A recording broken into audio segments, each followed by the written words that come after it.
Okay, guys, I am back. So IVF video number 2. It's really great because I have a pimple in the exact same spot I did last time, so when in Rome. Yeah, my hormones are kind of being wild the last couple days. I don't know if it's from, like, detoxing, but I feel like that's kind of what we're dealing with. But anyway, I left you guys in suspense with kind of what happened with my embryos. Last one was that my one embryo came out abnormal, one was inconclusive. Inclusive ended up being Andy. So going forward, we waited like 2 months to get those results and to go forward with the transfer. We paid like $6,000 for the transfer. And I have made a couple payments on that, and everything else we paid either upfront or insurance covered. But this, I was just like, give me the kid. I don't care. So we really discussed on what we were going to do, if we were going to retest Andy, discard her, or put her in. And they said that they never have put in an inconclusive embryo before, so I thought that was funny. So we put her in, and they were really surprised, but they okayed it. And that ended up being her. I don't know why, but like Sam and my mom knew that it was going to be her and it was going to be fine. They were just like, I promise you. So I put her in, and I was so scared. Like 2 days before I found out I was pregnant, I'm like, I'm not pregnant. I just know I'm not. And I was coming home from work. I had a bookkeeping job at the time. And I was just like, I'm going to get a pregnancy test, and we're just going to do this. A lot of people don't do a pregnancy test after their transfer, and I'll like explain the process of the transfer. But I go home and I take it, and it was positive. So how you go about this is, I did a frozen transfer, which means you don't transfer the embryo like 5 days post egg retrieval. You freeze it, you let your body kind of heal, and you go from there, which is why we did the genetic testing. Well, I needed some mental time, and then one day we just decided to put it in. So we found out the end of May, we had all of June, and I put her in on the 8th of July, so we had some time. So to prep going up to that, I started taking estrogen patches, not patches, I'm sorry, supplements. And I kind of got a little cranky, and I started bleeding, and I wasn't supposed to, so they almost postponed the transfer. And then they started, so I did that for 3 weeks. I was on birth control for 2 weeks, estrogen for 3 weeks, and then I started progesterone suppositories and injections 3 days prior. I went in, it was like super quick. It was literally like quicker than the dentist. Went in, they wheeled me into this room. They let me watch them do it on the ultrasound. It's just basically like going to your gyno. You do all those things. They put a catheter in.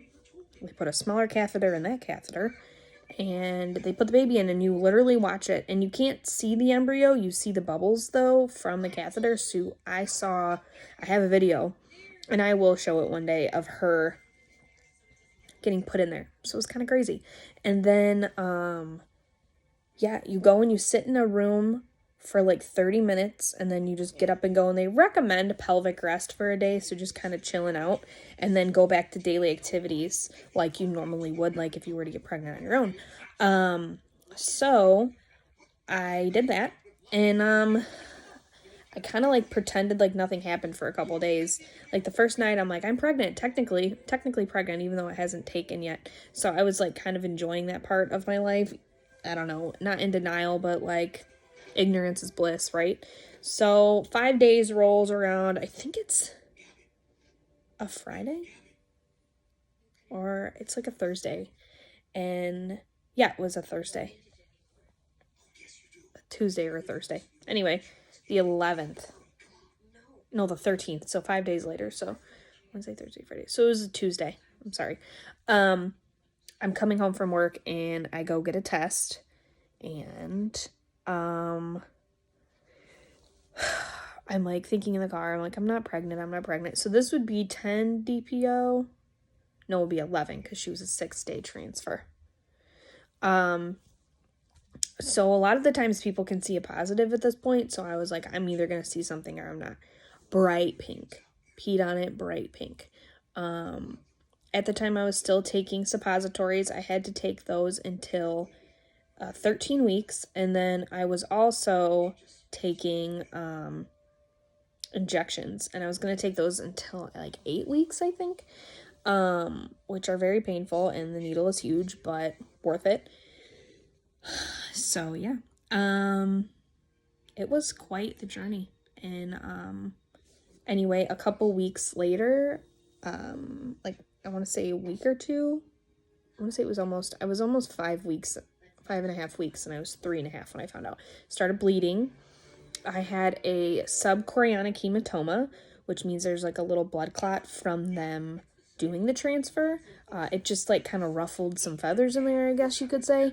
I thought I was miscarrying, and I fortunately wasn't. So yeah, I went in like hysterical, because I wanted to do a pregnancy one, but I'm gonna put my IVF OB in this video, and then I'm going to put my like OB pregnancy in the next video.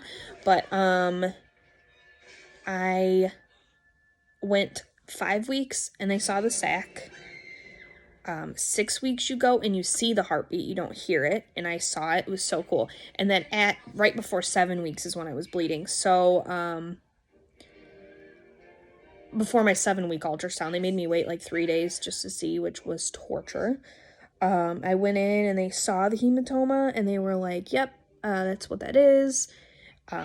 It will absorb in time. You just need to watch it and like relax. So they kind of put me on a bed rest because if you do too much, it will bleed too much and it could affect the baby. So I had to end up leaving my job because I needed to be on bed rest at home for a couple weeks. By 12 weeks, it was gone, which was also really hard because I was just not prepared for that. I was so worried and scared that it was going to be more than what it was. But they say after 10 weeks, a lot of their development, like cell-wise, is done. In 13 weeks, there's a big, important, like, anatomy-related thing. That's why they say that's, like, your safe zone. But I just took it day by day. It was a scary way to start pregnancy, but we're here, and that was my transfer story. It was super easy. Like, if I just had to do a transfer for next, I wouldn't even worry about it. It was so much easier than the egg retrieval, and you kind of know what you're getting.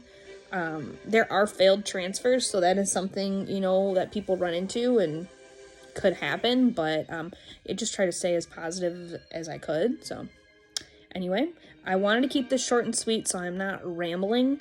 But that was my second part of my IVF story on to pregnancy. And then next week I will post pregnancy and then birth and then postpartum. And then hopefully we'll be working on IVF after that.